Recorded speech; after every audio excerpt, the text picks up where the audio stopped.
আসসালামু আলাইকুম। প্রিয় আমার ভাইরা কেমন আছেন? আশা করি ভালো আছেন এবং সুস্থ আছেন। আজ ১৩ই জানুয়ারি। আপনারা সকলে অবগত।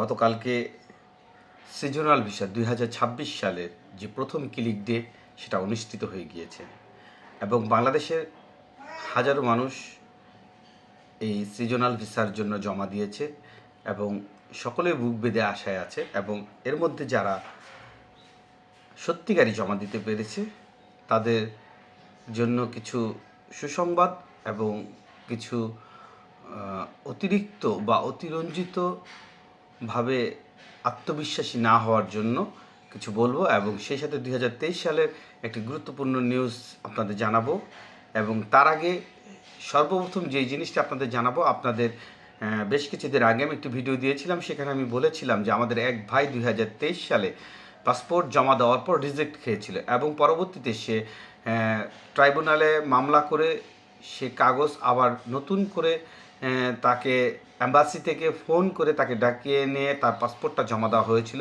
সেই ভাইয়ের নিউজ দিয়ে আজকের ভিডিওটি আমি শুরু করব। আপনারা সম্পূর্ণ ভিডিওটি না টেনে দেখার চেষ্টা করবেন।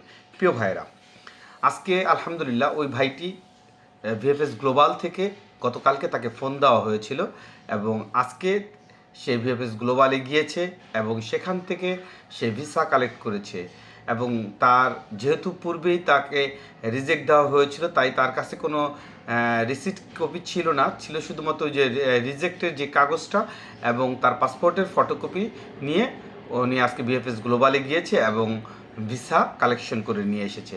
এখন একটি বিষয় আপনাদেরকে ক্লিয়ার করি যে ২০২৩ সালে যে ভাইটি রিজেক্ট খাওয়ার পরও কিন্তু মামলা করে ভিসা উঠিয়ে নিয়ে এসেছে। দেখেন, এই ধরনের কেস যদি আমি আপনাদেরকে বলি সেটা হাজারে একটা। এখন পর্যন্ত এই ভাইটি ছাড়া আমি এমন কাউকে পাইনি যে আপিল করে আবার সে পুনরায় ভিসা পেয়েছে। যদিও এটা ভিএফএস গ্লোবাল থেকে বলে দেয় যাদের কাগজ অরিজিনাল ছিল সুই আপডেট না করার কারণে রিজেক্ট খেয়েছে, তাদের কিন্তু এই কথাটা বলে দেয় ভিএফএস গ্লোবাল থেকে যে আপনি চাইলে ৬০ দিনের ভিতরে আবেদন করে আপনি আবারও ভিসা পেতে পারেন, আপনি চেষ্টা করে দেখেন। এখন প্রশ্নটা হচ্ছে এটা কয়জনে করতে পারবে ভাই? দেখেন, সেই সকল মালিকগুলো করতে পারবে যাদের কোম্পানিগুলো বড়, যে সকল মালিকগুলো সম্পূর্ণরূপে তাদের সকল কাগজ আপ টু ডেট সবসময় থাকে এবং তার নিজস্ব কর্মী লাগবে, তখনই কিন্তু মালিক এই ধরনের চ্যালেঞ্জ করে কাগজ নিয়ে আসতে পারে। যাই হোক, শুভকামনা রইল আমার এই ভাইটির জন্য যে আজকে ভিসা পেয়েছে এবং তার কাছ থেকে তথ্য এবং আরও কিছু তথ্য পাওয়ার আমি সেই তথ্য দিয়ে ভিএফএস গ্লোবালের যে আপডেট সেই আপডেটটি আপনাদেরকে কিছুক্ষণ পরেই দিচ্ছি। তার আগে আরেকটি কথা বলে নেই, ২০২৬ সালে এসে গতকালকের যে ক্লিক ডেতে আপনারা অংশগ্রহণ করেছিলেন, এই অংশগ্রহণের সবচেয়ে বেশি যে দুইটি প্রশ্ন আসতেছে, প্রথম প্রশ্নটি হচ্ছে রিসিভূত আমরা কখন পাবো এবং দ্বিতীয় প্রশ্নটি হচ্ছে যে আমরা কি জমা দিয়েছি মানে কি আমাদের ভিসায় 100%। আরও একটি কথা আসতেছে, সেটা হচ্ছে যে কোন শহরের কতগুলো কোঠা আছে এবং ২০২৬ সালে যারা আবেদন করেছে তারা সবাই মানে সময়টা কি কোনো মেনটেন করে কি না। প্রিয় ভাইরা, প্রথম প্রশ্ন হচ্ছে যে ২০২৬ সালে আপনারা যারা আবেদন করেছেন তাদের যেই কোঠা, সেই কোঠাটা এখন পর্যন্ত জানা যায়নি যে কোন শহরে কতগুলো কোঠা আছে। যদি এটা কোনোভাবে ওয়েবসাইটে তারা প্রকাশ করে থাকে তাহলে সেটা অবশ্যই আমি আপনাদেরকে জানিয়ে দেব। দ্বিতীয় প্রশ্ন যেটি ছিল যে আসলে যারা জমা করেছে তারা সবাই কি ভিসা পাবে? দেখেন, এই বিষয়টা যদি আমি আপনাদের বলি, এই বিষয়টা সম্পৃক্ততা হচ্ছে কত সময়ের ভিতরে জমা দিলে আপনার ভিসা পাওয়ার সম্ভাবনা আছে। দেখেন, যারা প্রথমে ৯টা বা ৯টা ১ second, ২ second, ১০ second, ২০ second, ৩০ second, ৫০ second, অর্থাৎ যে যত দ্রুত জমা দিবেন তার কাগজ বের হওয়ার সম্ভাবনা ঠিক ততটাই বেশি থাকবে।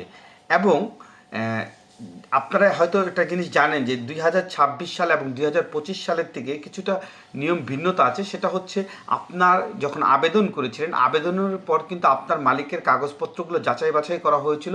কোনো প্রকার ফল্ট থাকলে তারা কিন্তু ক্লিক ডেতে অংশগ্রহণ করতে পারবে না। সেহেতু যারা আবেদন করেছে তারা মোটামুটি সবাই কাগজ নেওয়ার মতন যোগ্যতা রাখে। এখন প্রশ্নটা হচ্ছে তাহলে কি সবাই ভিসা পাবে? যেহেতু কোঠা, অনেকেই বলতেছে যে কোঠা পূরণ হয়নি। আসলে বিষয়টা এরকম না। দেখেন, আপনি যেই শহরে জমা দিয়েছেন সেই শহরে হয়তো বা কোঠা দিয়েছে 20টা, কিন্তু জমা পড়েছে 150টা। সেখানে কি 150 জন পাবে? কখনোই না। ওই 20 জনই পাবে। সেটা শুধুমাত্র বাংলাদেশ কিন্তু পাবে না, তার মধ্যে কিন্তু আরও অন্যান্য দেশও আছে। তো সেই হিসেবে যদি আপনি ধরতে যান, তাহলে আপনারা যে শহরে জমা দিয়েছেন, আপনারা যে 100% যদি কোথাও ফিল আপ না হয়ে থাকে, আপনারা সকলে ওই কাগজ আপনাদের নুলাস্তা উঠবে না। এর কারণ হচ্ছে ওই যে কোটার কারণে, যেহেতু আপনার কোঠা কম অথবা আপনার ওই শহরে কোঠা যা ছিল তার চেয়ে অধিক পরিমাণে বেশি জমা পড়েছে, এবং শুধুমাত্র বাংলাদেশিরা ওইখান থেকে কাগজ পাবে না, অন্য দেশিরাও কাগজ পাবে। এই সকল জিনিসগুলো মিলে দেখা গেছে অতিরিক্ত আত্মবিশ্বাসী হলে লাভ হবে না।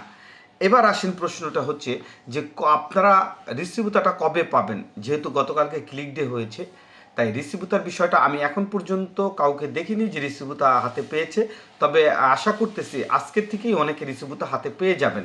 তবে রিসিভুতা যদি আমি কোনোভাবেই পেয়ে যাই এবং কারো মাধ্যমে যদি আমি পেয়ে যাই, যেহেতু আমার মাধ্যমও অন্যজনের কাগজ জমা দিয়েছে, তার আরও 10-12টা কাগজ জমা দিয়েছে, আমার কাগজটা যদিও জমা হয়নি, এর কারণ হচ্ছে আমি জমা দেইনি। সেহেতু যদি আমি রিসিভুতাটা হাতে পাই, আমি আপনাদেরকে অবশ্যই রিসিভুতার কপিটা আপনাদেরকে দেখাবো এবং আপনাদেরকে জানিয়ে দেবো। এছাড়া আমি যদি কোনো মাধ্যম থেকে খবরও পাই যে রিসিভুতা বের হয়েছে, আমি আপনাদেরকে শর্ট ভিডিওর মাধ্যম হলো আমি আপনাদেরকে এটা প্রচার করে দেবো। তবে আপনারা নিশ্চিত থাকেন, ইনশাল্লাহ আজকে অনেকে রিসিভুতা পাবেন এবং কালকে পরশুর মধ্যে, কারণ যারা বেশি কাগজ জমা দেয় তাদের অনেক সময় একটু দেরি হয়, তাদের কাগজগুলো গুছাতে হয়, তাদের অনেক কার্যক্রম থাকে, এই জন্য রিসিভুতাটা পেতে একটু সময় লাগে। যাই হোক, আমি আপনাদের সকলকে শুভকামনা জানাই এবং দোয়া করি যেন আপনারা সকলেই ভিসা পান। এবং আরেকটি বিষয় বলে রাখি, এই যে 2026 সালে যে ক্লিক ডে হয়েছে, এই ক্লিক ডেতে আপনি ধরে নেন অনেক মানুষ প্রতারণার শিকার হবে, এটাই বাস্তব। কারণ আমাদের দেশ মানে প্রতারণার স্বর্গরাজ্য বলতে পারেন। কারণ প্রতারণা যে তারা পড়বে এটাতে কোনো মানে সন্দেহান নেই, কারণ 100% প্রতারণার শিকার অনেকেই হবে। এর হচ্ছে রিসিট বাণিজ্য, যে এটা আমি আপনাদের কয়েকটা ভিডিওতে বলেছি যে রিসিট বাণিজ্যটা হবে। যাই হোক, ওটা আসলে আমি ওইদিকে না যাই। এখন ঢাকা ভিএফএস গ্লোবালের আজকে যে আমার কাছে সর্বশেষ তথ্য আমি পেয়েছি, ভিএফএস গ্লোবালের ভিতরে যারা পাসপোর্ট সংগ্রহ করতে গিয়েছে তাদের থেকে, আজকে ঢাকা ভিএফএস গ্লোবাল থেকে মোটামুটি ভিসা যারা পেয়েছে তার ম্যাক্সিমামই ছিল ফ্যামিলি ভিসার লোকজন, এবং 10-12টার মতন হয়তো ওয়ার্ক ভিসা পেয়েছে। কিন্তু ম্যাক্সিমাম যারা ভিতরে ছিল 30 এর অধিক লোকজন বা এরা ফ্যামিলি ভিসা পেয়েছে। এবং আরেকটি বিষয় আপনাদের বলি ভাইয়েরা, সেটা হচ্ছে আজকে কিন্তু ভিএফএস গ্লোবালে রিটার্ন পাসপোর্ট জমা দেওয়ার পরিমাণ একেবারে ন্যূনতম ছিল, এবং পাসপোর্ট সাবমিটের লোকজন যেহেতু একটু কম, সেহেতু দিন দিন কিন্তু ভিসা পাওয়ার পরিমাণটা কমে আসছে। যাই হোক, হয়তো বা সামনে ভালো কিছু হবে। তবে মনে রাখবেন, 2023 সালে যারা আমরা জমা করেছি, আগস্ট এবং সেপ্টেম্বর অনেক রিজেক্ট দিয়েছে ভাই। রিজেক্টের কি বলবো, রিজেক্ট দিতে দিতে পাগল বানায় ফেলছে ভাই। বিশেষ করে কোম্পানি অঞ্চলগুলোতে সবচেয়ে বেশি রিজেক্ট হয়েছে। এর মধ্যে উল্লেখযোগ্যই হচ্ছে নাপোলি, কারণ সালেন্ডো এবং কাসেটটার খুব কম রিজেক্ট দিচ্ছে। একেবারে বলতে গেলে তাদের দেখাই যায় না, যে কারণ যাদের সাথে কথা বলি ম্যাক্সিমামই দেখি যে নাপোলি শহরের, অন্য শহর আছে তবে সালেন্ডো কাসেটটা দেখতে পাচ্ছি না। তবে এটাও সামনে হয়তো বা দেখতে পাবেন আপনারা, যেহেতু আসলে ভিডিওতে আরও অনেক কিছু বলার থাকে। দেখেন ভাই, 2-3 ঘন্টা আমি কথা বললে আমি আরও অনেক বিষয় নিয়ে কথা বলতে পারবো, কিন্তু আসলে এত বড় ভিডিও দেখে না, তাই এর চেয়ে বড় ভিডিও করাটা আসলে ঠিক না। যাই হোক, আপনাদেরকে আমি অবশ্যই রিসিভটা হাতে পেলে জানিয়ে দেবো। সেই পর্যন্ত আপনারা ভালো থাকবেন, সুস্থ থাকবেন। আসসালামু আলাইকুম। আজ এখানেই বিদায় নিচ্ছি। আমি মোহাম্মদ আবু সাইদ। আমার এই চ্যানেলটি সাবস্ক্রাইব করে দেবেন।